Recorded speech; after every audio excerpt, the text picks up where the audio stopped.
जय Hind. Civil uprisings के बारे में बातचीत हमने इससे पिछले वाले सेशंस में ख़त्म कर दी। आज हम पढ़ने वाले हैं पीजेंट मूवमेंट्स के बारे में। और पीजेंट मूवमेंट्स 3-4 ही हैं बस, और बड़ी छोटी सी कहानी है। आज एक सेशन में ही अपन ख़त्म कर देंगे पीजेंट मूवमेंट्स की पूरी बातचीत। एक ब्रॉड अंडरस्टैंडिंग अपन ये भी डेवलप कर सकते हैं कि पीजेंट अपराइजिंग्स जितनी भी हुई वो हुई जमींदार्स के अगेंस्ट में, वो हुई लैंडलॉर्ड्स के अगेंस्ट में। और जो रीजंस हैं वो भी 3-4 ही हैं। एक तो ये कि इनसे बहुत ज़्यादा रेवेन्यू, बहुत ज़्यादा टैक्स डिमांड किया जा रहा था। दूसरा, इनकी लैंड को एसेस करने का जो तरीका था वो गलत यूज़ किया जा रहा था। तीसरा, जमींदार लोग, लैंडलॉर्ड लोग इनको ऑप्रेस कर रहे थे, इनको सप्रेस कर रहे थे। और चौथा, इनकी ज़मीन इनसे छीनी जा रही थी। इन्हीं ब्रॉड रीजंस की वजह से पीजेंट्स ने अपनी आवाज़ उठाने की शुरुआत करी। 3-4 पीजेंट अपराइजिंग्स हैं जिनके बारे में आज अपने को पढ़ना है। एक तो अपन बात करेंगे नरकेल बेरिया अपराइजिंग के बारे में, दूसरा बात करेंगे पागलपंथीज के बारे में, तीसरा हमें पढ़ना है फराइजी रिवोल्ट के बारे में, चौथा बात करनी है मोपला अपराइजिंग के बारे में, और फाइनली 1857 के रिवोल्ट में पीजेंट्स का क्या रोल रहा है उसके बारे में भी आज अपन बातचीत करेंगे, पढ़ेंगे। अच्छा, वीडियो पे लाइक का बटन दबा दो, शेयर कर दो अपने सोशल मीडिया हैंडल्स पे, और चैनल को सब्सक्राइब कर लो। देखो, सबसे पहले हम बात करेंगे नरकेल बेरिया अपराइजिंग के बारे में। नरकेल बेरिया एक जगह है वेस्ट बंगाल में, और नरकेल बेरिया के मुस्लिम टेनेंट्स को, मुस्लिम पीजेंट्स को मीर निथार अली, या फिर जिसको पॉपुलरली बुलाया जाता है टीटू मीर ने वेस्ट बंगाल नरकेल बेरिया के मुस्लिम टेनेंट्स को इंस्पायर करने की शुरुआत करी, मोटिवेट करने की शुरुआत करी कि देखो, ये जो लैंडलॉर्ड्स हैं ये हमें सप्रेस कर रहे हैं, ये हमें ऑप्रेस कर रहे हैं, और इनके अगेंस्ट हमें आवाज़ उठाने की ज़रूरत है। एक बड़ा अजीब सा टैक्स लगाया गया था इनके ऊपर लगाया गया था बियर्ड टैक्स। और इसी ऑपरेशन, इसी सप्रेशन और इसी बियर्ड टैक्स के चलते टीटू मीर ने नरकेल बेरिया के सभी मुस्लिम टेनेंट्स को लैंडलॉर्ड्स के अगेंस्ट में यूनाइट किया। इनफैक्ट नॉर्मली ये जो नरकेल बेरिया की अपराइजिंग है इसको first armed peasant uprising against British भी बुलाया जाता है। ब्रिटिशर्स के अगेंस्ट में पहली आर्म्ड पीजेंट अपराइजिंग किसे बुलाया जाता है? नरकेल बेरिया अपराइजिंग को बुलाया जाता है। लेकिन ये जो नरकेल बेरिया अपराइजिंग है ये कोई बहुत ज़्यादा पावरफुल नहीं थी, बहुत ज़्यादा सिग्निफिकेंट नहीं थी। अल्टीमेटली ये जो नरकेल बेरिया के लोग हैं, मुस्लिम टेनेंट्स हैं, ये मर्ज हो गए इनटू दी वहाबी मूवमेंट जिसके बारे में अपन ने ऑलरेडी बात की हुई है। और जैसे ही ये वहाबी मूवमेंट के साथ में मर्ज हुए, ये नरकेल बेरिया अपराइजिंग खुद ब खुद शांत हो गई। दूसरा हम बात करेंगे पागलपंथीज के बारे में। पंथीज नाम से ही क्लियर है, पंथ का मतलब होता है समुदाय का मतलब सेमी रिलीजियस ग्रुप। ये जो पागलपंथीज हैं ये भी सेमी रिलीजियस ग्रुप हुआ करता था।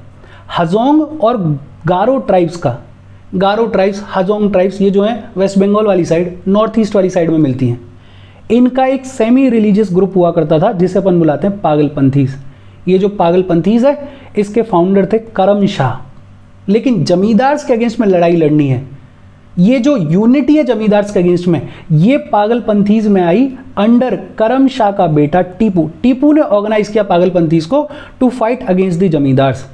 और 1825 से लेके 1835 के बीच में पागलपंथीज ने एक लिमिट से ज़्यादा रेंट पे करने से मना कर दिया और जमींदार्स को अटैक करने की शुरुआत करी।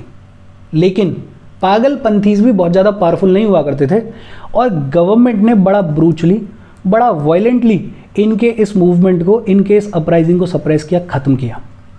बड़ी बेसिक सी बातचीत की हमने। नरकेल बेरिया अपराइजिंग कौन लीडर था? टीटू मीर ने वेस्ट बंगाल नरकेल बेरिया के मुस्लिम टेनेंट्स को ऑर्गेनाइज किया लैंडलॉर्ड्स के अगेंस्ट में। और नरकेल बेरिया को first armed peasant uprising against British भी बुलाया जाता है। अल्टीमेटली ये जो नरकेल बेरिया के लोग हैं ये वहाबी मूवमेंट में मर्ज हो गए और नरकेल बेरिया की अपराइजिंग खत्म हो गई। दूसरा हमने बात की पागलपंथीज के बारे में। पागलपंथीज सेमी रिलीजियस ग्रुप है। किसने फाउंड किया था इसको? करम शाह ने फाउंड किया था इसको। लेकिन जमींदार्स के अगेंस्ट में पागलपंथीज को किसने यूनाइट किया? टीपू ने यूनाइट किया, जो कि करम शाह का बेटा है। 1825 से लेके 1835 के बीच में पागलपंथीज ने रेंट पे करने से मना कर दिया, जमींदार्स को अटैक किया, और अल्टीमेटली सरकार ने इस पागलपंथीज की अपराइजिंग को बड़ा ब्रूचली, बड़ा वायलेंटली सप्रेस किया, ख़त्म किया। इसके बाद बात आती है फराइजी रिवोल्ट के बारे में। फराइजी जो है वो बेसिकली एक मुस्लिम सेक्ट था, एक मुस्लिम समुदाय था जिसके फाउंडर थे हाजी शरीयतुल्लाह, जो कि ईस्ट बंगाल के रहने वाले थे। ईस्ट बंगाल के हाजी शरीयतुल्लाह ने एक मुस्लिम सेक्ट फाइंड किया था जिसका नाम था फराइजी, और ये जो फराइजीज हैं इन्होंने रिवोल्ट किया और इन्हीं के रिवोल्ट को बुलाया जाता है फराइजी रिवोल्ट। अच्छा, फराइजी रिवोल्ट के लीडर्स कौन हैं? एक तो शरीयतुल्लाह, और शरीयतुल्लाह के बेटे जिनको पॉपुलरली बुलाया जाता है दूदू मियान ने फराइजी लोगों को यूनाइट किया, और इनका एम था कि हमें बंगाल से ब्रिटिशर्स को बाहर निकालना है, और ये जो जमींदार्स हैं जो कि लोकल पीजेंट्स को, जो कि लोकल टेनेंट्स को सप्रेस कर रहे हैं, उनको भी हमें ख़त्म करना है। इनफैक्ट ये जो फराइजीज हैं इन्होंने लोकल टेनेंट्स के कॉज को सपोर्ट किया अगेंस्ट जमींदार्स। फराइजीज का जो रिवोल्ट है वो 1838 से लेके 1857 के बीच तक चला, लेकिन ये भी कोई बहुत ज़्यादा पावरफुल रिवोल्ट हुआ नहीं करता था, और अल्टीमेटली ये जो फराइजीज हैं इन्होंने भी वहाबी मूवमेंट को ज्वाइन करना शुरू कर दिया। जिस तरीके से नरकेल एरिया की अपराइजिंग के जो लोग थे उन्होंने वहाबी मूवमेंट को ज्वाइन किया, वैसे ही फराइजी रिवोल्ट के जितने भी लोग हैं उन्होंने भी अल्टीमेटली वहाबी मूवमेंट की रैंक्स को ज्वाइन करना शुरू कर दिया। 2-3 चीज़ें याद रखनी है कि जो फराइजी है ये एक मुस्लिम सेक्ट हुआ करता था जिसके फाउंडर कौन थे? हाजी शरीयतुल्लाह। लेकिन फराइजीज को यूनाइट किसने किया? शरीयतुल्लाह, और उनसे भी ज़्यादा उनके बेटे दूदू मियान ने, और इनका एम था कि हमें बंगाल से ब्रिटिशर्स को बाहर निकालना है। फिर फाइनली अपन बात करेंगे मोपला अपराइजिंग के बारे में। मोपलाज, ये नाम आपने सुना होगा, ये मलाबार केरला के रहने वाले मुस्लिम कल्टीवेटर्स हुआ करते थे, और इनकी लड़ाई थी लैंडलॉर्ड्स के अगेंस्ट में, जो कि बाय रिलीजन हिंदू हुआ करते थे, नायर्स हुआ करते थे। मोपलाज जो हैं वो मुस्लिम कल्टीवेटर्स हुआ करते थे, और इनकी लड़ाई थी लैंडलॉर्ड्स के अगेंस्ट में, जो कि प्राइमरीली हिंदू हुआ करते थे, नायर्स हुआ करते थे। और लड़ाई क्यों लड़ रहे थे ये मोपलाज?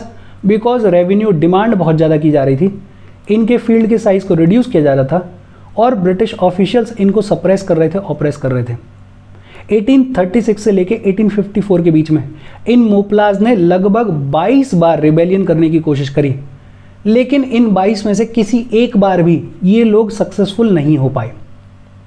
हालांकि ये जो मोपला अपराइजिंग है ये कल्टीवेटर्स की लड़ाई है लैंडलॉर्ड्स के अगेंस्ट में, लेकिन ब्रिटिशर्स ने इसको बुलाया हिंदू और मुस्लिम के बीच का कॉन्फ्लिक्ट, बिकॉज ब्रिटिशर्स तो हमेशा से डिवाइड एंड रूल की पॉलिसी पे काम कर रहे थे, तो उनको मौका दिखा तो उन्होंने बोला कि नहीं, ये लैंडलॉर्ड्स के अगेंस्ट में लड़ाई नहीं है, ये तो मुस्लिम कल्टीवेटर्स जो हैं वो हिंदू लैंडलॉर्ड्स के अगेंस्ट में लड़ाई लड़ रहे हैं। बट एक्चुअल में ये जो लड़ाई थी ये लड़ाई थी मुस्लिम कल्टीवेटर्स मोपलास की अपने लैंडलॉर्ड्स के अगेंस्ट में, जो कि बाई चांस प्राइमरीली हिंदूज थे। अच्छा, एक सेकंड मोपला अपराइजिंग भी हुई है। ये second Moplah uprising non cooperation movement के टाइम पे होगी। कांग्रेस और खिलाफत के जितने भी सपोर्टर्स हैं वो मोपला लोगों को दोबारा से यूनाइट करेंगे, और ये जो मोपलाज हैं ये सेकंड टाइम ब्रिटिशर्स के अगेंस्ट में आवाज़ उठाएंगे। लेकिन इस सेकंड टाइम भी जो प्रॉब्लम आई वो आई हिंदू मुस्लिम डिफरेंस की, और 1921 में ये जो मोपलाज की सेकंड अपराइजिंग थी इसको भी सबड्यू कर दिया गया, इसको भी ख़त्म कर दिया गया, दबा दिया गया, और इसके साथ पीजेंट मूवमेंट्स की बातचीत खत्म हो गई। एक टॉपिक और रह गया है कि 1857 के रिवोल्ट में पीजेंट्स का क्या रोल रहा। बड़ी सिंपल लैंग्वेज में अगर बोलें तो 1857 के रिवोल्ट के दौरान पीजेंट्स का जो पार्टिसिपेशन था वो कुछ एरियाज तक ही लिमिटेड था। जैसे वेस्टर्न उत्तर प्रदेश में ये जो पीजेंट्स हैं इन्होंने बढ़ चढ़ के पार्टिसिपेट किया, लेकिन बाकी इंडिया में पीजेंट्स का पार्टिसिपेशन बहुत ज़्यादा नहीं था। और जब रिवोल्ट ख़त्म हो गया तो ब्रिटिश गवर्नमेंट ने पावरफुल लैंडेड क्लास को, बड़े बड़े लैंडलॉर्ड्स और बड़े बड़े जमींदार्स को सपोर्ट करने की शुरुआत करी। इन्होंने पीजेंट्स को सपोर्ट नहीं किया, ब्रिटिश गवर्नमेंट ने पीजेंट्स को पूरी तरीके से इग्नोर कर दिया। बिकॉज 1857 का रिवोल्ट अपन ने पढ़ा हुआ है और हमने ये देखा था कि पीजेंट्स जहां भी 1857 के रिवोल्ट में पार्टिसिपेट कर रहे थे वहां इन्होंने लैंडलॉर्ड्स को और जमींदार्स को टारगेट करने की शुरुआत की थी, उनको अटैक किया था। तो ब्रिटिशर्स ने लैंडलॉर्ड्स को, जमींदार्स को, जो कि ब्रिटिशर्स के प्रति बाय डिफ़ॉल्ट लॉयल हो गए थे, उनको सपोर्ट किया रिवोल्ट के बाद में, और पीजेंट्स को इग्नोर कर दिया। जैसे फॉर एग्जांपल अवध में तालुकदार्स को, जो बड़े बड़े लैंडलॉर्ड्स हुआ करते थे, उनको तो लंबी चौड़ी लैंड दे दी गई, उनकी जो ज़मीन थी वो उनको रिस्टोर कर दी गई, उनको रेवेन्यू कलेक्ट करने की और बाकी अदर पावर्स भी दी गई, लेकिन पीजेंट्स को कुछ नहीं दिया गया। इनफैक्ट क्योंकि पीजेंट्स ने 1857 के रिवोल्ट में पार्टिसिपेट किया था, तो पनिशमेंट के तौर पे कुछ कुछ जगहों पे पीजेंट्स के ऊपर एडिशनल सेस लगाया गया, या फिर सिंपल लैंग्वेज में बोल दें तो एडिशनल टैक्स लगाया गया पनिशमेंट के तौर पे। मतलब 1857 के रिवोल्ट के बाद इन पीजेंट्स की हालत बेहद ख़राब कर दी ब्रिटिश गवर्नमेंट ने। और इसके साथ आज की अपनी बातचीत खत्म हो गई। कोई डाउट हो please comment. Thank you very much.